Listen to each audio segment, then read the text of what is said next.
Our ancestors understood origins by extrapolating from their own experience. How else could they have done it? So the universe was hatched from a cosmic egg, or conceived in the sexual congress of a mother god and a father god, or was a kind of product of the Creator's workshop, perhaps the latest of many flawed attempts. And the universe was not much bigger than we see, and not much older than our written or oral records, and nowhere very different from places that we know. We've tended in our cosmologies to make things familiar. Despite all our best efforts, we've not been very inventive. In the West, heaven is placid and fluffy, and hell is like the inside of a volcano. In many stories, both realms are governed by dominance hierarchies headed by gods or devils. Monotheists talked about the King of Kings. In every culture, we imagined something like our own political system running the universe. Few found the similarity suspicious. Then science came along and taught us that we are not the measure of all things, that there are wonders unimagined, that the universe is not obliged to conform to what was considered comfortable or plausible. And again, if we're not important, not central, not the apple of God's eye, what is implied for our theologically based moral codes?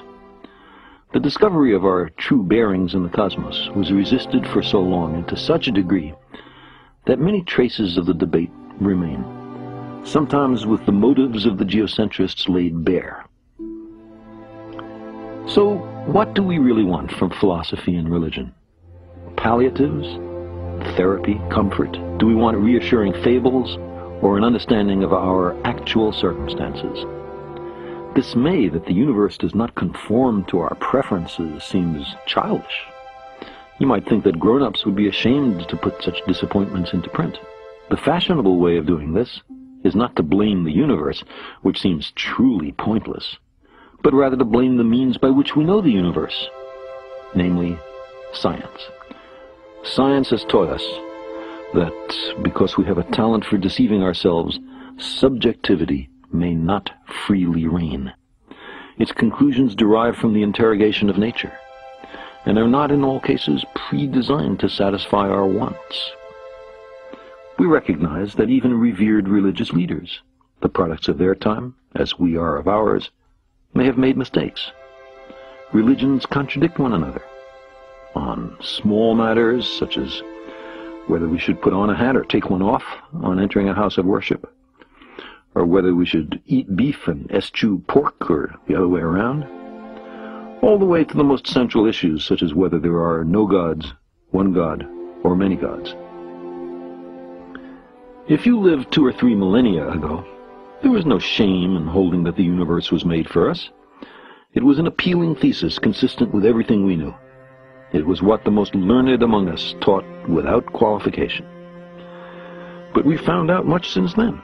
Defending such a position today amounts to willful disregard of the evidence and a flight from self-knowledge. We long to be here for a purpose, even though, despite much self-deception, none is evident. Our time is burdened under the cumulative weight of successive debunkings of our conceits. We're Johnny-come-latelys. We live in the cosmic boondocks. We emerged from microbes and muck. Apes are our cousins. Our thoughts and feelings are not fully under our own control. There may be much smarter and very different beings elsewhere, and on top of all this, we're making a mess of our planet and becoming a danger to ourselves. The trapdoor beneath our feet swings open. We find ourselves in bottomless freefall. We are lost in a great darkness, and there's no one to send out a search party. Given so harsh a reality, of course we're tempted to shut our eyes and pretend that we're safe and snug at home, that the fall is only a bad dream. Once we overcome our fear of being tiny, we find ourselves on the threshold of a vast and awesome universe that utterly dwarfs, in time, in space, and in potential, the tidy anthropocentric proscenium of our ancestors. We gaze across billions of light years of space to view the universe shortly after the Big Bang and plumb the fine structure of matter, We peer down into the core of our planet and the blazing interior of our star.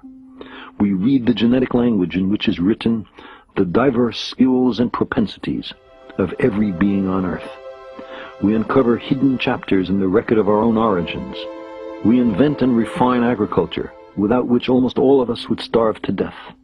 We create medicines and vaccines that save the lives of billions. We communicate at the speed of light and whip around the Earth in an hour and a half.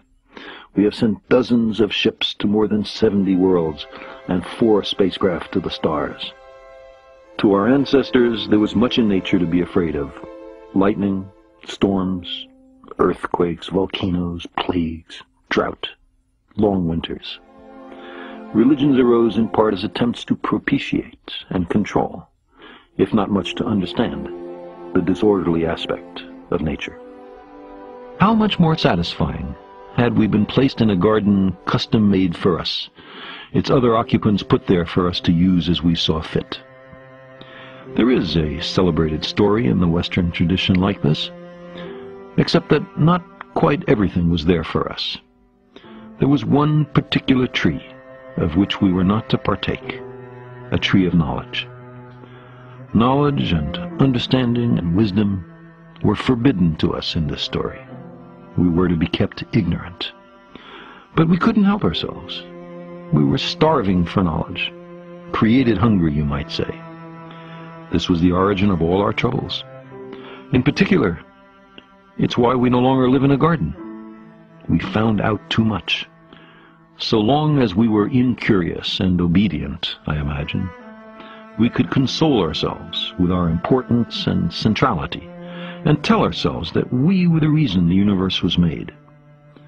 As we began to indulge our curiosity, though, to explore, to learn how the universe really is, we expelled ourselves from Eden. Angels with a flaming sword were set as sentries at the gates of paradise to bar our return. The gardeners became exiles and wanderers. Occasionally, we mourn that lost world, but that, it seems to me, is maudlin and sentimental. We could not happily have remained ignorant forever. There is in this universe much of what seems to be design, but instead we repeatedly discover that natural processes, collisional selection of worlds, say, or natural selection of gene pools, or even the convection pattern in a pot of boiling water, can extract order out of chaos and deceive us into deducing purpose where there is none. The significance of our lives and our fragile planet is then determined only by our own wisdom and courage. We are the custodians of life's meaning. We long for a parent to care for us, to forgive us our errors, to save us from our childish mistakes. But knowledge is preferable to ignorance.